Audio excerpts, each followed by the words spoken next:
अस्सलाम वालेकुम स्टूडेंट्स, आज हम जो पैराग्राफ पढ़ेंगे वो है पैराग्राफ नंबर 16। अब तक हो चुका है कि तुर्की पर जो है वो जंग अज़ीम अव्वल की फ़ातिहीन इत्तेहादी फ़ौजों ने जिसमें बरतानिया, फ्रांस और इटली शामिल थे और आर्मीनियन ने उनका साथ दिया।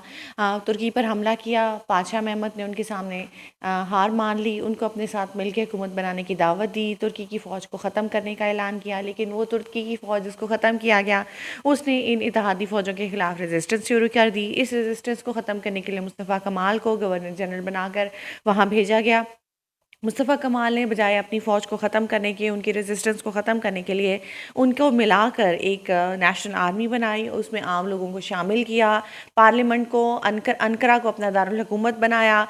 पार्लियामेंट को अंकरा में बुलाकर वहाँ पर नेशनल असम्बली की बुनियाद रखी।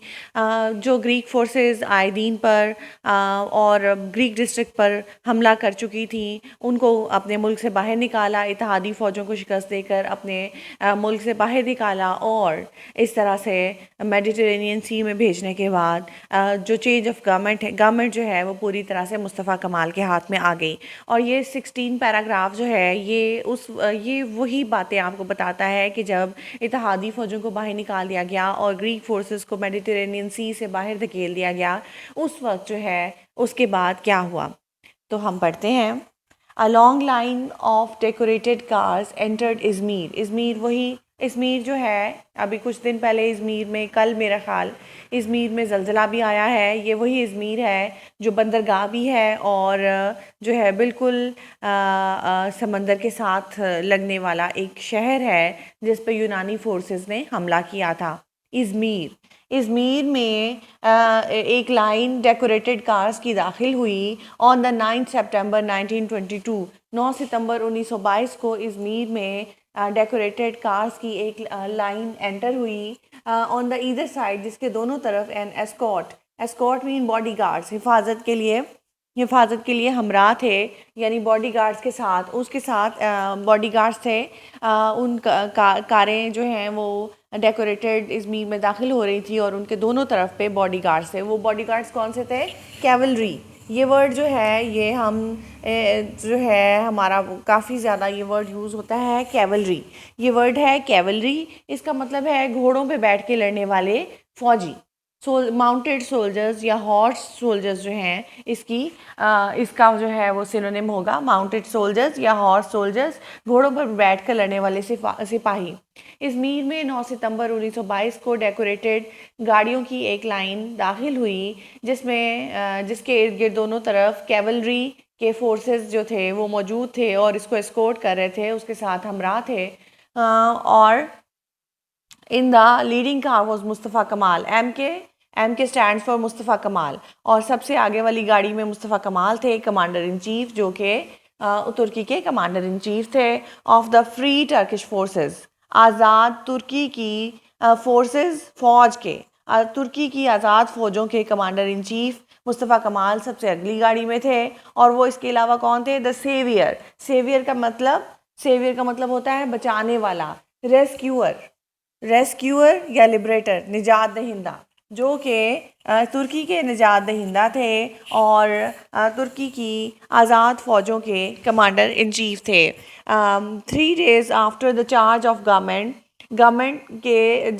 ने ये 3 दिन यानी 9 सितंबर 1922 को जो है वो चार्ज ले लिया मुस्तफ़ा कमाल की गवर्नमेंट ने तुर्की का, ठीक है। और जब उन्होंने चार्ज लिया तो उसके बिल्कुल 3 दिन के बाद fire broke out in several parts of city. ये सेवरल जो है ये इंपॉर्टेंट वर्ड नहीं है सिनोनिम्स के लिहाज से, लेकिन मेरे नज़दीक कुछ वर्ड्स ऐसे हैं जिनका आपको मीनिंग आना चाहिए। उनमें से एक सेवरल भी है।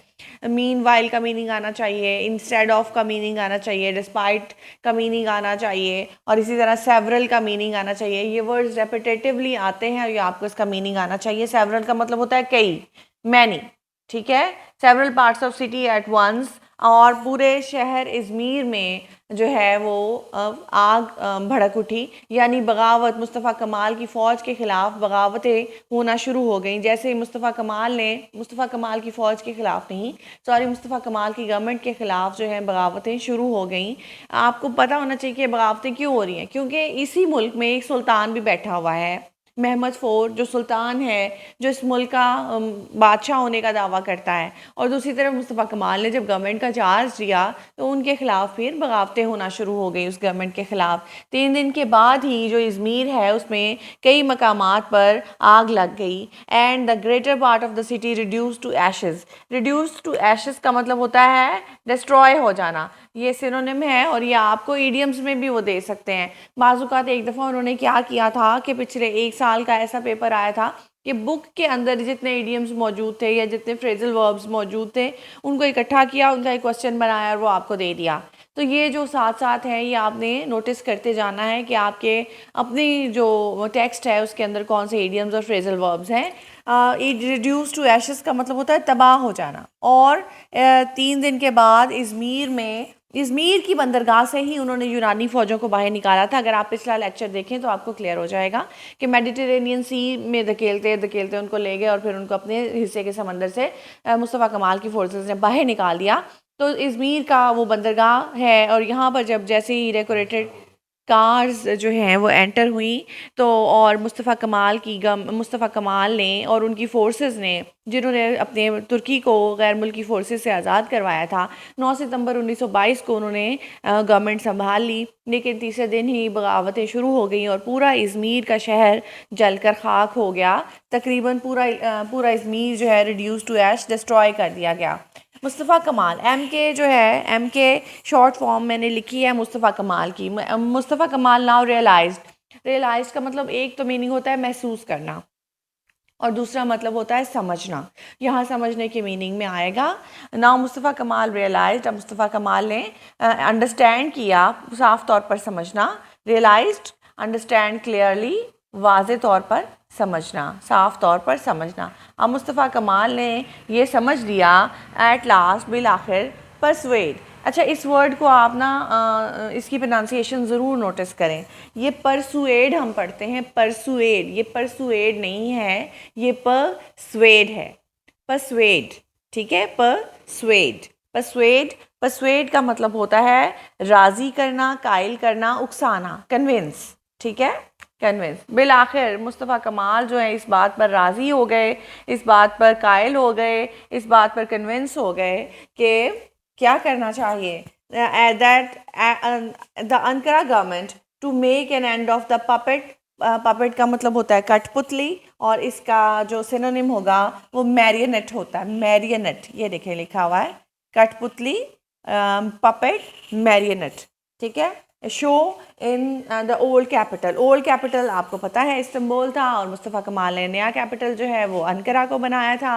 मुस्तफ़ा कमाल ने बिल आखिर ये रियलाइज़ किया कि उन्हें वो जो पपेट शो हो रहा है, कठपुतली तमाशा है इस्तांबुल में, जो पूरी तरह से इत्तेहादियों के हाथों में खेलता रहा है और जिसकी अपनी कोई औकात नहीं है, उस गवर्नमेंट को इस्तांबुल में ख़त्म कर देना चाहिए। अगर वो ख़त्म नहीं करेंगे तो इसी तरह पूरे मुल्क में जो है वो तबाही फैलती जाएगी।